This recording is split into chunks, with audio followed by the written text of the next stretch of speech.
Hey everyone, Devor here from Tennis House. Are you struggling with your backhand? Are you tired of your backhand letting you down in crucial moments? That's what a lot of players experience when everything gets tight. So I'll give you a few tweaks that when you get into those situations that you technically can reset and keep it simple to get back to those points. So let's start with the first thing, it's the shoulder turn. So we see Fis here. This is the first point. It's the shoulder turn. Remember, if you have your shoulder turn and the racket head high around the head level, like Fis has it here, you have a longer way of acceleration. With a longer way of acceleration, you can create way more power, and it's easy power.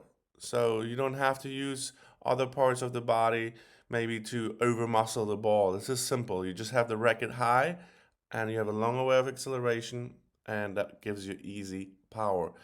And the shoulder turn, the coiling the upper body is very important. A lot of recreational players do not coil the upper body enough. So think about a spring. So if you load a spring even more and more, you get more power, right? As more you rotate, as more you're loading that spring. So instead of just sticking the racket back, you need to rotate your upper body. A lot of recreational players don't do that. So Fils is not the only one who's doing the high shoulder rotation. So let's get back. And here, Batista good, same thing. Right here. When he takes the racket back, we see the same scenario. The racket is about head level, a little bit lower than Fils one. And in order to create more power, he has a racket out there and he has a longer way of acceleration. So he does it as well. And let's see if we have another player out here who we can use. Dominic Köpfer does the same thing, when you will see in a second right here. So Dominic has the racket high up there, even above his head. You see, so some players have it even higher. But remember, to have the racket that high, you are expecting a ball that's not coming too fast. So on a really fast ball, they're obviously adjusting the racket head, so it's not that high anymore. But in the rally, we get mostly on recreational level, we don't get those super fast balls that come with 100 miles an hour. So you're good to go there most of the times on recreational level. All right, so that was the first um, phase. Now we're going to get to the next point that's going to make your backhand even better, and that's the lag phase. I just want you to understand what happens there and why I bring it up. So right now, when Fils extends his legs, he goes from the loading, from the shifting here, loading to the unloading. The racket drops into this called lag phase. Um, the tip of the racket in this phase points down, and that's right after the legs exploded into the ball. And why that is important is I want to show you on the recreational level. Look at this wrist right here, perfect.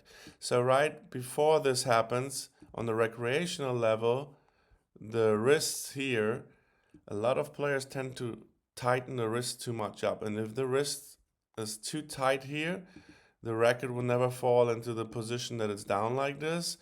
It's more gonna be more like a flatter shot. So they're not gonna be able to get under the ball with the racket head. So if you're one of the recreational players that you know you're tight on the backhand, make sure that you relax the wrist a little bit more to get into this position. So you cannot squeeze the racket too tight. Otherwise, you never to be able to get under the ball and have the racket in this position. This is the correct position you need in order to hit a good backhand. And you will see this position on Bautista Agut. He's going to be right there as well. Watch. Right here. Same deal. Racket tip points kind of down, and the wrists are in this position that they allow them to get there. Another thing I just want to point out before we get to the next phase, obviously, his eyes are on that ball. When we say eyes on the ball, a lot of players drift and get distracted. They're not having the eyes on the ball. Very important. You need to see what you're hitting, right? So don't take your eyes too early off. And since you're in that picture, another very important point is the continental grip on the non-dominant hand. So you need to have a continental grip there in order to get really good under the ball. If you have a Western or a semi-Western grip on the bottom hand, you will not get the racket head into this position. All right, beautiful. So you're still with me? Let's get to the next phase, the contact point. Oh yeah. So with all of them, you will see they contact the ball. Let's see how many frames. Yeah, so it's gonna be in front of him, obviously, like right here is the ball, so that everything is happening in front of the body. And look how straight the arms are. They're almost at contact point straight, and that ensures that there's a lot of stability and that they can get that ball over very easy. On a recreational level, you will see, let me just go to the next player. Let's get back to Haus. Here we go. On a recreational level, you see the contact point a lot of times behind the player. So here, right here, perfect. So if I would draw a line right now, you can see it's right in front of the front foot, eyes, in this case, obviously, as well on the ball. A lot of recreational players actually contact the ball. They would be like maybe like right here. So if you contact the ball too close to your body, that first of all, you can't have control, no power, because the kinetic chain is interrupted, and you can't get the ball into the play very well because it's just too close to your body. And the worst things that can happen is you're messing up your shoulder, because every late contact point is going to affect your whole body. So you want to transfer everything perfectly. So yeah, as you can see, beautiful in front of the body, the contact point. And the last thing is the follow through. Yeah, make sure you can see how nice they follow, all of the extension right here, how nice they follow through. This is so beautiful here right now. If you look at this extend arm here, totally following through, that gives you the most control. I always tell my players, think about a quarterback. You know, if the quarterback would stop the motion halfway through, he wouldn't be able to get the ball where he needs that. So that was beautiful from Haus. Bautista Good, the same thing right there, done with the follow through.